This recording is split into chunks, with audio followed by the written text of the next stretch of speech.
Good morning all of you. स्वागत है आप सभी का आपके अपने YouTube channel study with Ravi में।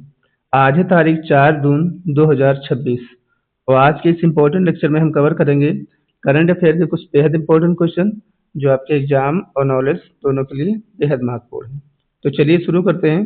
हमारा पहला क्वेश्चन है, निम्न में से किस राज्य में 39वें राष्ट्रीय खेल 2027 का आयोजन किया जाएगा? आपका आंसर हो जाएगा मेघालय। जान लेते हैं इसके बारे में। ठीक है, मेजबानी जो है इस बार जो मेघालय राज्य कर रहा है, जो कि पहली बार राष्ट्रीय खेलों की मेजबानी करने जा रहा है। आयोजन इसका फरवरी मार्च 2027 में किया जाएगा।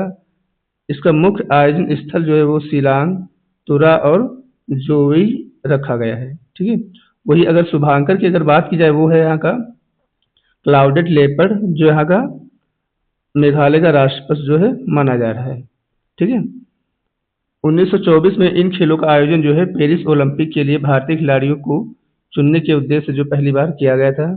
साल 1940 में बॉम्बे में आयोजित नवे संस्करण के दौरान इस खेल का जो नाम बदलकर जो है नेशनल गेम रखा गया था। ठीक है, और ओलंपिक खेलों के लिए आधुनिक फॉर्मेट की तरह वर्तमान प्रारूप में राष्ट्रीय खेलों की शुरुआत जो है 1985 में कहाँ की गई थी? नई दिल्ली में की गई थी। ठीक है, याद रखिएगा। अभी रिसेंट में जो है 39वें राष्ट्रीय खेल 2027 का आयोजन जो है मेघालय में किया जाएगा। ठीक है, पहली बार होने जा रहा है, याद रखिएगा। चलिए आगे बढ़ते हैं अगले क्वेश्चन की तरफ। अगला क्वेश्चन है हमारा, निम्न में से किस राज्य ने नीति आयोग की सुरक्षा गुणवत्ता रिपोर्ट 2026 के अनुसार स्कूल शिक्षा में जो है पहला स्थान प्राप्त किया है? तो ये प्राप्त किया है पंजाब ने। ठीक है, जान लेते हैं इसके बारे में थोड़ा। नीति आयोग की हालिया स्कूल शिक्षा गुणवत्ता रिपोर्ट 2026 के अनुसार पंजाब देश में स्कूली शिक्षा की गुणवत्ता के मामले में जो है नंबर 1 राज्य बनकर जो है उभरा हुआ है। ठीक है, पंजाब ने पारंपरिक रूप से शीर्ष पर रहने वाले केरल, दिल्ली, महाराष्ट्र जैसे राज्यों को पीछे छोड़ते हुए यह स्थान जो है हासिल किया है। तो पंजाब सरकार ने हाल ही में राज्य के 19,000 से अधिक स्कूलों में शिक्षा का महाजश्न मनाकर जो है इस उपलब्धि का जो है उत्सव का इसको जो है एक उत्सव के रूप में स्कूलों में मनाया हुआ है। ठीक है, तो याद रखिएगा 2026 के अनुसार। ठीक है, नीति आयोग की शिक्षा गुणवत्ता रिपोर्ट में पंजाब जो है पहले स्थान पर है। चलिए आगे बढ़ते हैं अगले क्वेश्चन की तरफ। अगला हमारा क्वेश्चन है, आक्रमता के अनुसार मासूम बच्चों का अंतर्राष्ट्रीय दिवस कब मनाया जाता है? तो ये मनाया जाता है 4 जून को। थोड़ा सा जान लेते हैं इसके बारे में। 4 जून को दुनिया भर में international day of the innocent children victims of aggression, ठीक है, मनाया जाता है। उद्देश्य इसका रहता है संघर्षों और युद्धों के कारण मानसिक, शारीरिक और भावनात्मक रूप से पीड़ित होने वाले बच्चों के जो है दर्द को उजागर करना है। ठीक है, शुरुआत इसकी 19 अगस्त 1982 को संयुक्त राष्ट्र सभा की एक आपातकालीन सत्र के दौरान जो है इसकी की गई थी। तो याद रखिएगा। ठीक है, international day of innocent children victim aggression जो है वो मनाया जाता है 4 जून को। आगे बढ़ते हैं अगले क्वेश्चन की तरफ। अगला हमारा इसके जो उद्देश्य रहते हैं वो जान लेते हैं। ठीक है, जैसे अधिकारों की रक्षा करना, बच्चों के जो अधिकार होते हैं उनकी जो है रक्षा करना और सुरक्षा सुनिश्चित करना। ठीक है, बहुत से बच्चों में क्या होता है उनको शिक्षा नहीं मिल पाती है। ठीक है, मानसिक सहायता नहीं जो है प्रदान करना, ये सब इनके मेन उद्देश्य रहते हैं। ठीक है, तो याद रखिएगा ये 4 जून को सेलिब्रेट किया जाता है हर वर्ष को। अगला हमारा प्रश्न है, 3 जून 2026 को किस पूर्व मुख्यमंत्री की 102वीं जयंती जो है मनाई गई? तो ये मनाई गई एम करुणानिधि जी की। ठीक है, 20 साल तक इन्होंने तमिलनाडु में सीएम के रूप में जो है देश की सेवा की है और प्रेजेंट टाइम में इनके जो बेटे जो हैं डीएमके स्टालिन, वो तमिलनाडु में विपक्ष के नेता के रूप में भी प्रेजेंट टाइम में एक्टिव हैं और वहाँ के सीएम जो है सी जोसेफ विजय बन गए, ये भी याद रखिएगा। ठीक है, तो एम करुणानिधि की अभी 3 जून 2026 को 102 नंबर की जयंती मनाई गई, ये याद रखिएगा। ठीक है, आगे बढ़ते हैं अगले क्वेश्चन की तरफ। हाल ही में उत्तर प्रदेश का पूर्णकालिक पुलिस महानिदेशक जो है किसे नियुक्त किया गया है? तो ये नियुक्त किए गए हैं राजीव कौशल जी। ठीक है, याद रखिएगा। अगला हमारा प्रश्न है, भारत का पहला शहरी स्थानीय निकाय द्वारा विकसित विशेष आर्थिक क्षेत्र कहाँ स्थापित किया गया है? तो ये स्थापित किया जा रहा है पुडुचेरी में। जान लेते हैं इसके बारे में। प्रोजेक्ट का नाम जो है ITES, ठीक है, सूचना प्रौद्योगिकी और IT सक्षम सेवाएं जो है रखा गया है।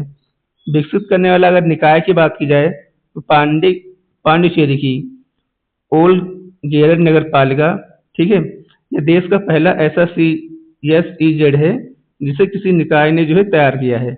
अगर स्थान की बात की जाए तो थट्टन चावड़ी गांव, ठीक है, जो कि पुडुचेरी में पड़ता है, वहां इसको स्थापित किया जा रहा है। इस जो है प्रोजेक्ट में 725 करोड़ रुपए का जो टोटल निवेश किया जा रहा है। कितनी भूमि लग रही है ये भी जान लेते हैं। 8.623 हेक्टेयर में भूमि लग रही है और इससे जो है 1500 से अधिक प्रत्यक्ष और अप्रत्यक्ष जो है रोजगार मिलने की उम्मीद जताई जा रही है। ठीक है, तो याद रखिएगा, देश का पहला शहरी स्थानीय निकाय जो है पुडुचेरी में स्थापित किया जा रहा है। चलिए आगे बढ़ते हैं अगले क्वेश्चन की तरफ। अगला क्वेश्चन है हमारा, समुद्री रक्षा क्षमताओं को आगे बढ़ाने के लिए किस संगठन ने हाल ही में एक अंडर वाटर प्रोग्राम लॉन्च किया है? तो इसको लॉन्च किया है आकस ने। जान लेते हैं इसके बारे में।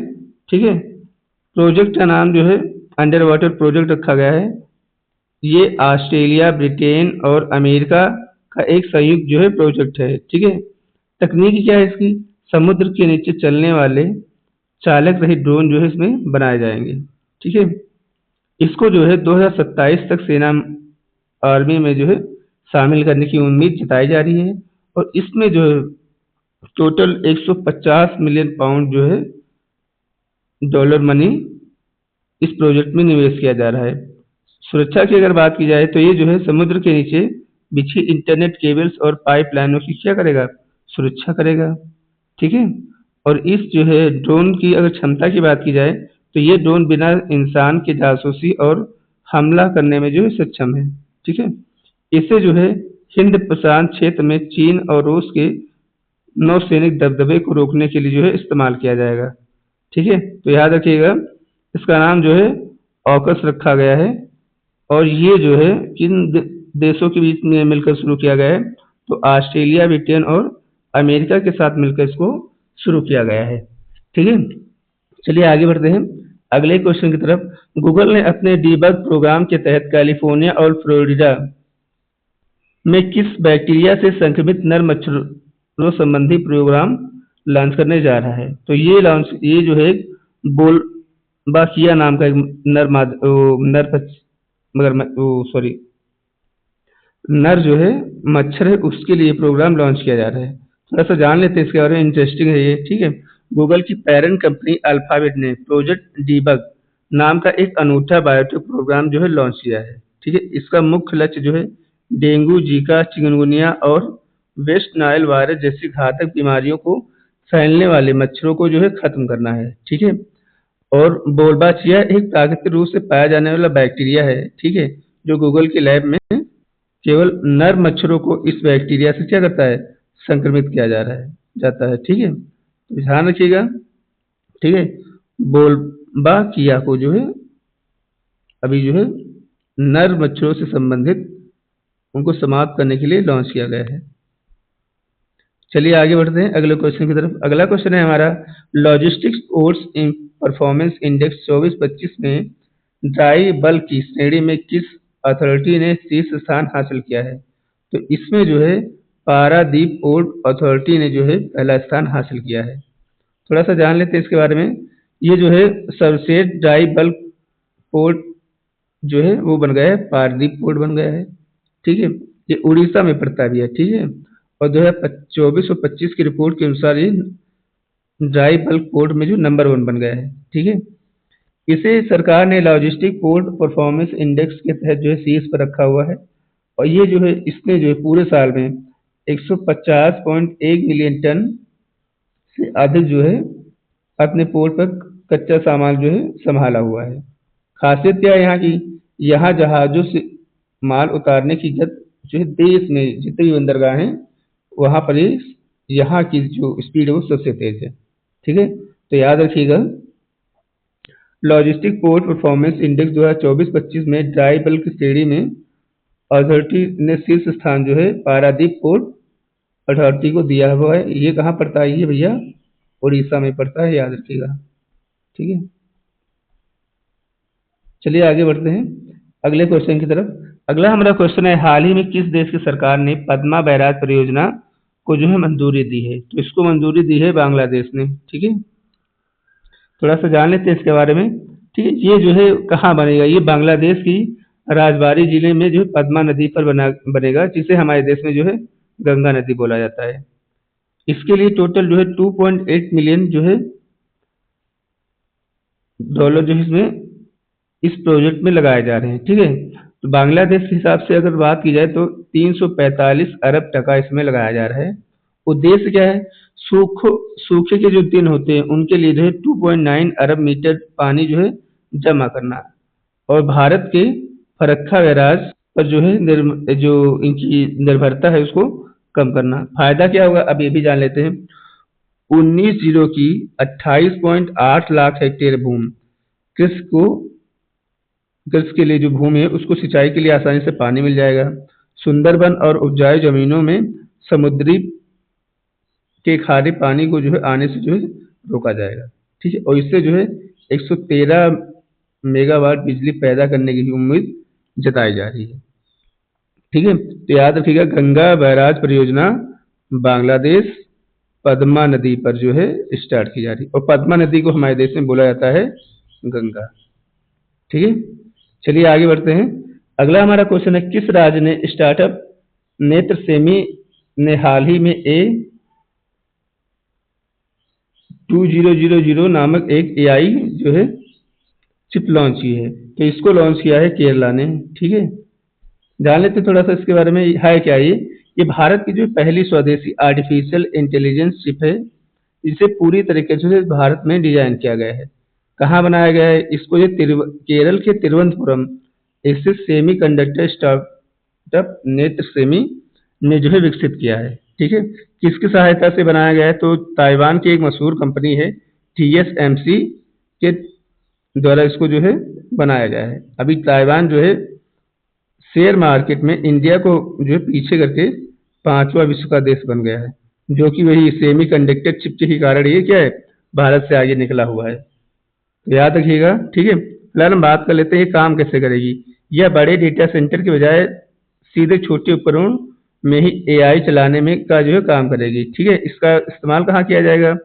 इसका जो इस्तेमाल है मुख्य रूप से CCTV camera, drone, robotics, intelligent video, ठीक है, इन सब चीजों में इसका इस्तेमाल किया जाएगा।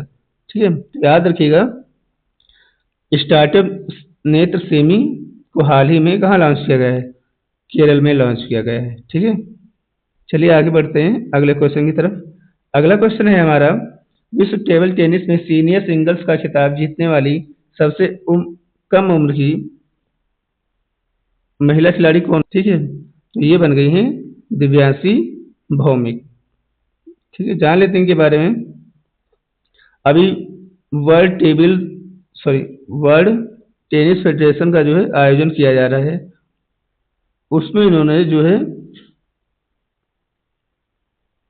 सीनियर एकल का जो है खिताब जीता हुआ है। इन्होंने जो है कोसावा में उन्होंने फाइनल मैच में चीन की ताइपे विश्व की नंबर 3 की जो खिलाड़ी हैं ये सी तियान, उनको जो है 3-2 से हराकर जो है महिला एकल में इन्होंने गोल्ड जीता हुआ है। ठीक है, इनकी उम्र अभी जो है 15 साल बताई जा रही है। ठीक है, और उन्होंने जो है जापान की एक दूसरी जो खिलाड़ी हैं, ठीक है, सबसे उम्र की हरिमोतो, उनका जो है रिकॉर्ड तोड़ दिया है। वही अगर महिला युगल की अगर बात की जाए तो इस टूर्नामेंट में इन्होंने अपने जोड़ीदार सिंड्रेला दास के साथ मिलकर जो है महिला युगल प्रतियोगिता में इन्होंने भी स्वर्ण जीता हुआ है।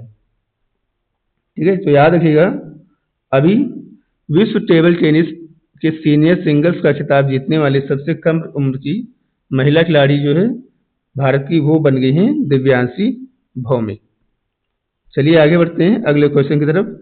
अगला हमारा क्वेश्चन है, भारत और चीन के बीच 35वीं WMCC बैठक का आयोजन कहाँ किया जाएगा? तो इसका आयोजन जो है बीजिंग में किया जाएगा। ठीक है, 27 मई 2026 को। ठीक है, जान लेते हैं थोड़ा इसके बारे में। इसका जो नेतृत्व जो है भारत की तरफ से जो है वो करने वाले हैं सुजीत घोष जी, ठीक है। और इस मीटिंग का जो मेन जो पर्पस है वो क्या रहेगा, शांति की स्थिरता, ठीक है, और सीमा प्रबंधन, सीमा पार नदियां, ये सब जो चीजें हैं वो सब इस मीटिंग में भारत और चाइना की जो ये मीटिंग होने जा रही है इसमें इसके बारे में जो डिस्कस किया जाएगा, ठीक है। तो याद रखिएगा भारत और चीन के बीच की 35वीं WMCC बैठक का आयोजन जो है बीजिंग में किया जाएगा, ठीक है। WMCC की अगर बात की जाए तो इसका फुल फॉर्म होता है working mechanism for consolidation and coordination, इसका पूरा फुल फॉर्म होता है, ये भी याद रखिएगा। चलिए आगे बढ़ते हैं अगले क्वेश्चन की तरफ। अगला क्वेश्चन है हमारा, एआई परफॉर्मेंस के मामले में भारत दुनिया की कौन सी सबसे बड़ी अर्थव्यवस्था बनकर जो है उतरा हुआ है, ठीक है। तो भारत जो है एआई परफॉर्मेंस के मामले में दुनिया की चौथी सबसे बड़ी अर्थव्यवस्था बन गया है। पहले पे अमेरिका, ठीक है, दूसरे पे चीन, तीसरे पे सिंगापुर और चौथे पे हमारा अपना प्यारा भारत आ जाएगा, ठीक है। तो याद रखिएगा इसकी सफलता के मुख्य कारण वो हम जान लेते हैं, ठीक है। दुनिया दूसरा सबसे बड़ा टैलेंट हब जो है हमारे भारत में ही, ठीक है, ये भी एक कारण रहा है। दूसरा भारी मात्रा में जो है डिजिटल व्यापार हमारे भारत में भी होता है। और दूसरा एआई बनाने की तेज रफ्तार दुनिया में, ठीक है, वो हमारे भारतवासी जो है इसको धीरे धीरे अग्रणी बनाने में जुटे हुए हैं। यही सब कारण है जिनकी वजह से जो है एआई परफॉर्मेंस के मामले में भारत दुनिया की चौथी सबसे बड़ी अर्थव्यवस्था बनकर जो है उतरा हुआ है। पहले पे यूएसए, फिर चीन, फिर सिंगापुर, फिर हमारा प्यारा अपना भारत आता है, याद रखिएगा। चलिए आगे बढ़ते हैं। तो आज के सेशन में इतना ही। अगर आपको सेशन हमारा अच्छा लगा है, ठीक है, तो वीडियो को लाइक कर दीजिएगा, शेयर कर दीजिएगा और चैनल को हमारे सब्सक्राइब कर लीजिएगा। मिलते हैं अगली वीडियो में, तब तक के लिए टेक केयर, बाय बाय।